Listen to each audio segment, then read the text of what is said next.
10-year treasury yields were 4.7, 4.8. SOFR was 5.5. Those market conditions, while it may have pushed out some other buyers and they were sitting with cash on the sideline, for us, that's a historic buyer's market, right? Because what we buy, at 9.5 cap rates, a couple of years ago when interest rates were lower, those things were trading at 7.5s, 7s, 8s in a lot of cases. Welcome to the Property Podcast, where great minds in real estate get together. Welcome back to the show. I'm your host, Angelina, and today we're looking at the pulse of the market. Literally, we're talking about the massive shift in healthcare infrastructure with the leader who's moved from venture capital to building a medical real estate empire. Welcome to the show, Cody. Thank you for having me. I appreciate it. So you are the president of Healing Realty Trust, correct? Yes, I am. I actually founded the company about 3 years ago. Wow. Tell us about the story from the beginning, your vision, the opportunities, everything. Yeah, so the company was actually born out of venture capital. So we were investing in pretty much everything healthcare, right? I mean, we were agnostic to the specific vertical. We were doing drug development, technologies that were supporting the space.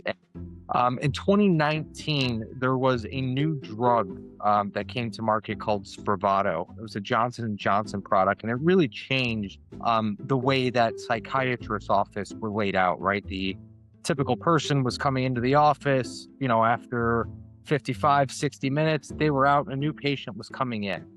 This drug, after an administration, required a patient to be in the office for 2 hours afterwards. So it changed the actual square footage requirement that was there for these providers. That was really kind of my first foray into getting into the medical real estate aspect. Was we were having doctors reach out to us and said, listen, we run a very successful practice. My needs for what my real estate looks like is changing. I need more square footage in order to operate my same amount of patients. So that was really kind of how everything came to be. And after, some of those investments went well and some of those investments didn't go well. And if you look at the reasons why the ones that succeeded and the reasons that the ones that failed, the doctors understood the actual market that they were getting these offices in. And if they were expanding their footprint, understood the new markets that they were going into, right? So they understood what types of patient populations were in that market, what types of insurance were prevalent in that market. And it really, the light bulb went off there that said, wow, what if we started a real estate fund that was using data in order to influence the types of buildings that we purchase, how that could impact from a return standpoint, what we do. So now instead of, looking at just the shiny building on First and Main Street, being able to map out where the patients live, what conditions are most common in there, right? Is it cardio? Is it ortho? Is it oncology? And which hospitals those patients use, then predict where those outpatient centers,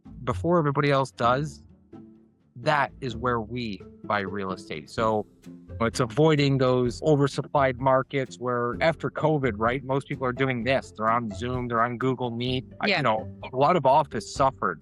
What's going to happen with those office? Some of those are going to be redeveloped into medical. I don't want to be in those markets and competing with people that need to get, people inside of those buildings. So that's a really big piece of what we do. And that was really the formation behind the company. So now what we do is use that data set that we develop to really start identifying specific markets around the country to buy these types of centers in. That's interesting. I was about to say, you went from back in early stage psychedelic startups to all to managing 200,000 square feet of medical office space. And so this is when you realized that the real medicine for the industry was actually the physical real estate itself, correct? That was it. Listen, you can have the best doctors in the world and patient populations that need them, but if they don't have a facility to operate in, or certain markets don't have enough providers in that market or enough specialists in that market because there's a lack of real estate there, that's what we try to do, is really build and kind of custom tailor our real estate decisions around what the requirement is of each individual market itself. That's interesting. And so you've grown your portfolio from 12 million to 26 million in record time, and that's pretty impressive. In a world of triple net lease and rising interest rate, what is the one operational headache that you wish you could just automate away so you can stay focused on the next big acquisition? You know, it's an interesting question, right? For us, I'm on the other side of that. I actually prefer that interest rates stay where they are. You've already started to see inflation come down because of that interest rate, right? And really for us, we have purposely targeted those types of medical office and outpatient facilities because, when we started buying, right, 10-year treasury yields were 4.7, 4.8, SOFR was 5.5. Those market conditions, while it may have pushed out some other buyers and they were sitting with cash on the sideline. For us, that's a historic buyer's market, right? Because what we buy, at 9.5 cap rates, a couple of years ago when interest rates were lower, those things were trading at 7.5s, sevens, eights in a lot of cases. So we're going to get natural compression just because of that. Luckily, we have really concentrated in those undervalued secondary and tertiary markets. So they may have lagged the same gateway market recoveries that Los Angeles or New York City or some of these bigger markets may have gotten that bump already, but they share the same supply constraints, very, in most cases, more favorable aging demographics. A lot of people don't know this. 30% of the US is 55 and older. Those people account for more than half of all of the healthcare spending in the US. And 10,000 people are turning 65 every day. Wow. So, yeah, so for us, the interest rate environment, well, listen, it is what it is today. And obviously, rates are going to come down. We've already seen it happen over the last 7, 8 months here. I think they're going to continue. We can all probably argue, and I'm sure everybody listening to this has a different perspective on how quick that's going to be or when that's going to be. But they will come down. And for us, that's just going to create natural cap rate compression for us where we're going to see much higher yields. So for me, the interest rate environment actually isn't a bad thing. I actually prefer it because, again, not only is it creating great buying markets for us, but where a lot of my competitors 5 years ago may have been buying in this market, they're sitting on their hands. So I actually don't mind the interest rate environment. It makes a more competitive market for me. I know I'm going to go through and refi my entire portfolio as rates come down, right?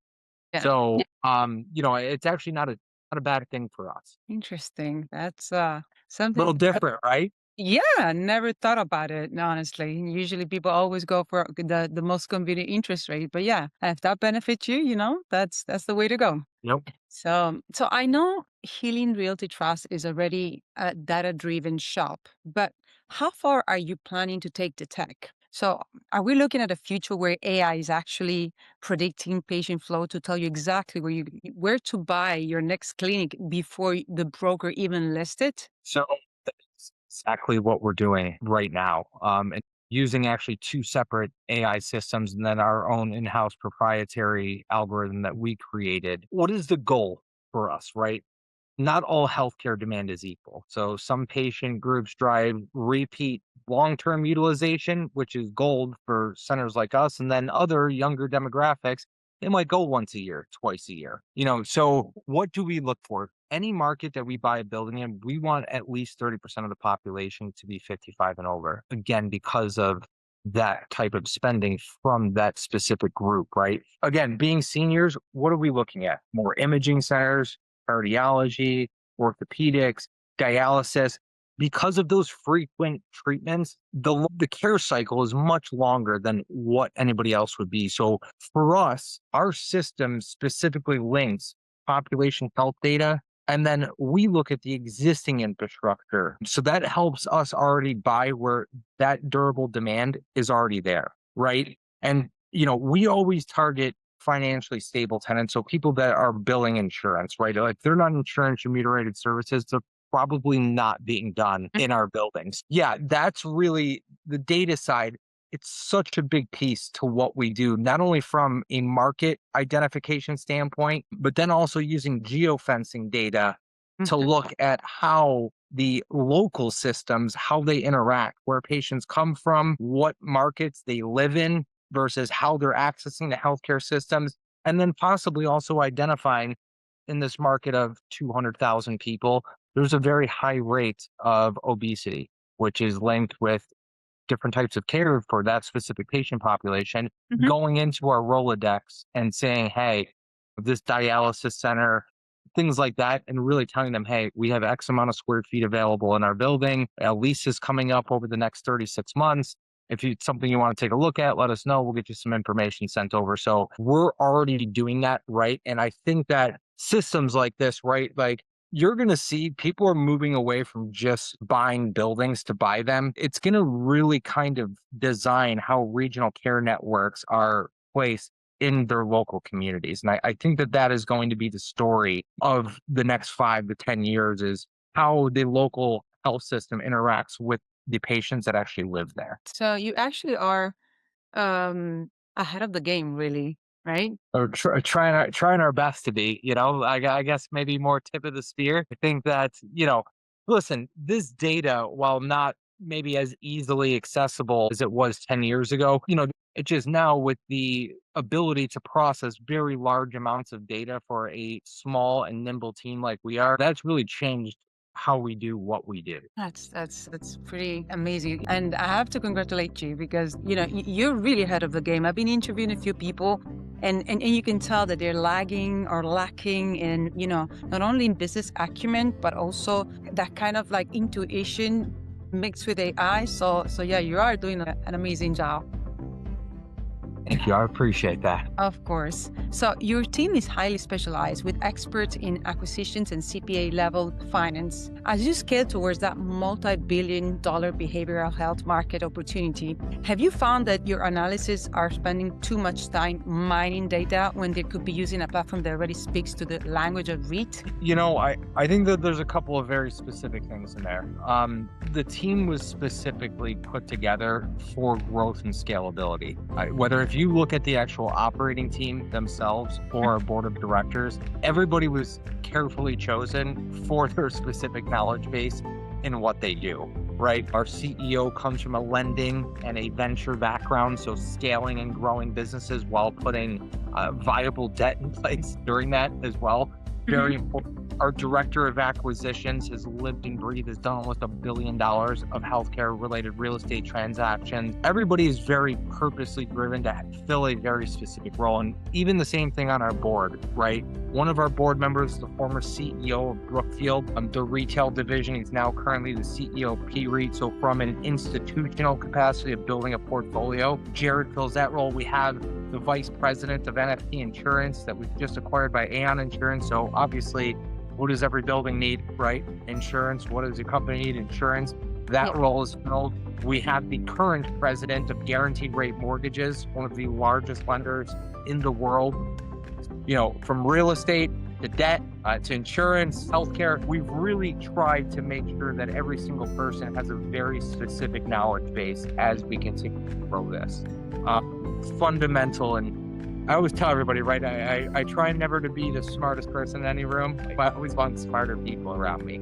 Yeah. But from the building side, yeah, you mentioned going from 12 to 26 million. What a lot of people don't know is the year before it was 4 million. And we grew from 4 to 12 and then 12 to 26. And this year our goal is to get over $100 million in total net asset value in the company's umbrella. So yeah, listen, we're all here to grow this. I don't want to be sitting around and adding, 1 or 2 buildings a year and kind of, just kicking the cans down the road as somebody else comes and, starts to have access to the same tools that we do and same knowledge base. We're trying to grow it faster, right? The guys that always make it to the top are the ones that want to scale. I'm an investor in the company. Our CEO is an investor. All of our board members are investors. Everybody worked very hard for their money. All of our investors worked very hard for their money. It's not only about the long-term perspective, but also making sure that as the company accelerates from a growth standpoint, it's done where we not only are from a fiduciary standpoint, making sure that it's grown appropriately, but also that we're still achieving the same things from a mission driven standpoint, right? That we were when we started this company. And that's making sure that all communities have the same access to healthcare across the country. It's a big thing for what we do. You really have got your dream team. Yeah, I like to think so. I like to think so. You do, you do. And so, last one, Cody. If you were forced to trade all your medical outpatients buildings for one legendary healing property, like the Fountain of Youth or Retreat on a Hidden Island, which one are you putting in the Healing Realty Trust portfolio? That's a deep question. Never even thought about that before. Listen, we all have grandparents, we all have parents, family. I have young kids. I want to be around for them for as long as I possibly can. The Fountain of Youth is obviously a very attractive thing, right? Being able to spend more time with loved ones and, never seeing anybody die from a purely old age perspective. And I think we're already starting to see that, right? I think that the first person that's ever going to live to 150 years old has probably been born today, Mhm. right? Like the same advancements that we've seen kind of in the early 1900s with longevity, I think we're going to see a very similar bump, right? Like you look back to pictures when someone was 30, they looked like they were 50, and it's so different now. You see someone that's 50 years old and they might look like they're 30 today. So, Totally. that is obviously, it's a very attractive thing. And I think that science, right, is evolving every single day. And I think we're going to see more and more healthcare services.